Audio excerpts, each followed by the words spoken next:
من به تو حیات میبخشم. در حدود 24 ساعت ترک ترکیه بکن تا بخشیده شوی.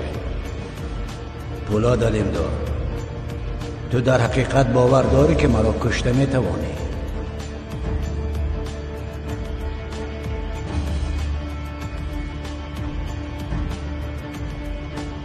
یک چشمی تو نمیبیند، برای همین من تو را شهر میدهم. در چشمی کوری بسته ای تو یک داغ سرخ است. این شعله از کمان قره است که در بالای این تپه پنهان است. من میتوانم تو را حاضر بکشم اگر بخواهم. مرا ضرور است که تنها یک بار دیگر دستم را بالا ببردارم.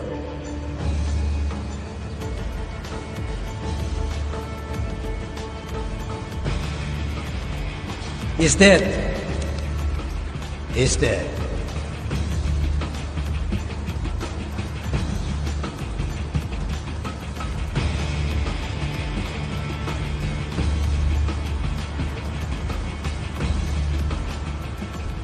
تو کشته نمیتوانی پولاد علیمدار. تو این خیلی عادت نداری، وگرنه تو مرا خیلی بر وقت میکشتی. تو میدانی که حیات دختر تو را به تو بخشیده، برای همین دستت را برداشتی که مرا نپرانند. تو گمان میکنی که من این کار را نمیکنم؟ پس مرا خوب میدانسته ای. انا برای همین تو باید مطمئن باشی، بیهوده کوشش نکن. عادل بای را از من نمیگی. تو اصول خود را داری، من اصول خود را پولاد علیمدار.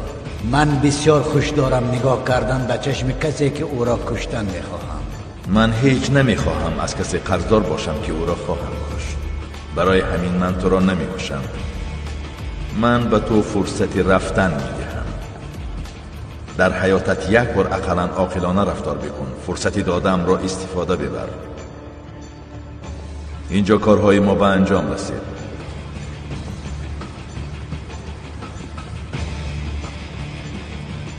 من گفتم که اینجا کاری ما به فرجام رسید.